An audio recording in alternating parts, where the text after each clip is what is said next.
আসসালামু আলাইকুম। আজ আপনাদের সামনে নিয়ে হাজির হয়েছি একটি মাছের রেসিপি। আজ আমি আপনাদের রান্না করে দেখাবো একটি রুই মাছের রেসিপি। রুই মাছটা কিন্তু আমরা বাজার থেকে সবাই কিনে আনি, সবারই খুব পছন্দের একটি মাছ রুই মাছ। এই রুই মাছটা যদি হয় দেশি পিওর নদীর মাছ। দেখুন আমি আজ এখানে দেশি পিওর নদীর যে রুই মাছ ওইটাই রান্না করে দেখাবো। এটা খেতে কিন্তু অসম্ভব মজা হয়ে থাকে। আপনারা চাইলে কিন্তু বাসায় এভাবে একবার ট্রাই করে দেখতে পারেন। খেতে কিন্তু অসম্ভব মজা। চলুন কথা না বাড়িয়ে আমরা রান্নায় চলে যাই। দেখুন আমি এখানে ৪ পিস মাছ নিয়ে নিয়েছি। এটাকে লবণ, হলুদ এবং সামান্য একটু মরিচের গুঁড়া দিয়ে কিছুক্ষণ মেরিনেট করে রাখবো। এই যে আমি মাছটা একটু মেরিনেট করে নিচ্ছি। আপনাদের হাতে যদি সময় থাকে তাহলে কিন্তু মাছটা একটু মেরিনেট করে কিছুক্ষণ রাখতে পারেন। দেখুন আমি এখানে একটা প্যান নিয়ে নিয়েছি। এটা দিয়ে দেবো আমি সয়াবিন তেল। এটা কিন্তু সরিষার তেলেও রান্না করা যায়, তাতেও খেতে ভালো লাগে। তেলটা দিয়ে দিলে গরম হয়ে গেলে আমি দিয়ে দেবো একে একে মাছগুলি আমি দিয়ে দেবো। আমি এখানে মাছগুলো ভেজে রান্না করব। কেউ যদি চান যে ভেজে রান্না করবেন না, কাঁচাই কষিয়ে রান্না করবেন, সেটাও কিন্তু করা যাবে। দেখুন মাছটা আমার এক পাশ হয়ে গেছে, আমি একটু লাল লাল করে ভেজে নিয়েছি। এই যে যে যেভাবে পছন্দ করেন, অনেকে আছে একটু বেশি করে ভাজেন, অনেকে আছে একটু সামান্য ভাজেন। আমি বেশি না, আমি একটু কম করেই ভেজেছি। এই যে আমার মাছগুলি ভাজা হয়ে গেছে, এবারে আমি মাছগুলি তুলে নিব। এই যে মাছগুলি কিন্তু আমার তোলা হয়ে গেছে। এবারে এই যে যে তেলটা আছে এতে আমি দিয়ে দেবো পেঁয়াজ। আমার এখানে পর্যাপ্ত পরিমাণ তেল ছিল, আমি কিন্তু আর তেল দিইনি। দেখুন পেঁয়াজটা লাল লাল করে ভেজে নিয়েছি। যখন এরকম লাল লাল হয়ে যাবে তখন দিয়ে দেবো হাফ চামচ আদার পেস্ট, হাফ চামচ রসুনের পেস্ট। যেহেতু ৪ পিস মাছ কম, আমি মশলা কমিয়ে দিচ্ছি। দিয়ে দেবো হাফ চামচ জিরা বাটা এবং হাফ চামচ পেঁয়াজ বাটা। যেহেতু আমি পেঁয়াজ কুচি দিয়েছি এর জন্য পেঁয়াজ বাটাটা কম দিয়েছি। এবারে এই পেঁয়াজ বেরেস্তার সঙ্গে এই মশলাগুলি খুব সুন্দর করে আমি কষিয়ে নিব।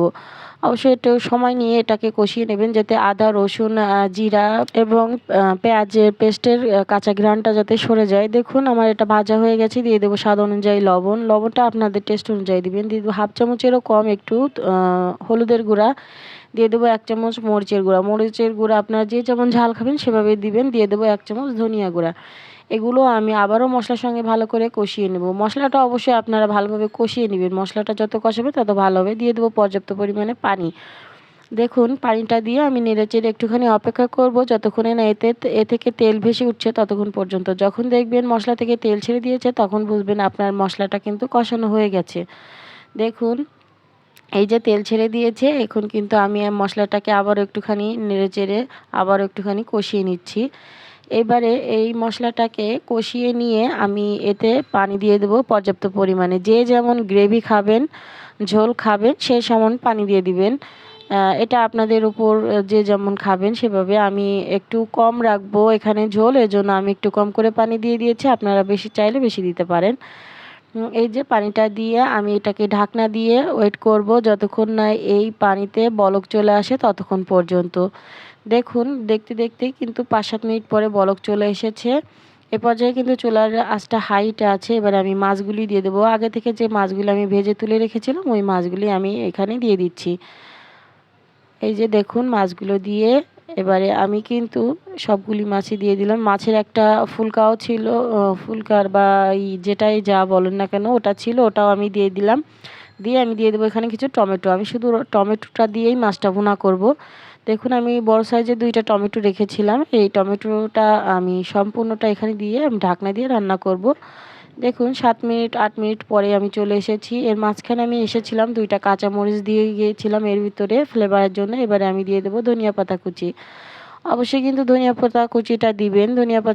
ধনিয়া পাতা কুচিটা স্কিপ করবেন না। দেখুন ৫ মিনিট পরে আমি চলে এসেছি। ৫ মিনিট পরে কিন্তু আমার তরকারিটা পুরো কমপ্লিট হয়ে গেছে। এই যে দেখুন দেখতে কতটা সুন্দর লাগছে। এবারে এর উপর থেকে আমি দিয়ে দেবো সামান্য একটু ভাজা জিরার গুঁড়া।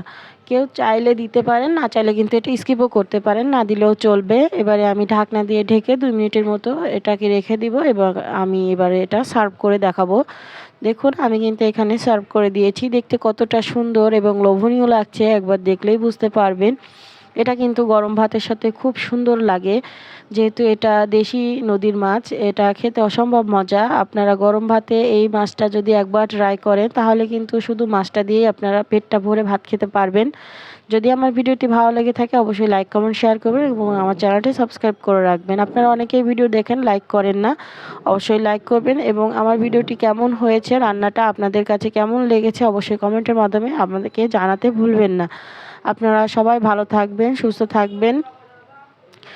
সবাইকে আসসালামু আলাইকুম, আল্লাহ হাফেজ।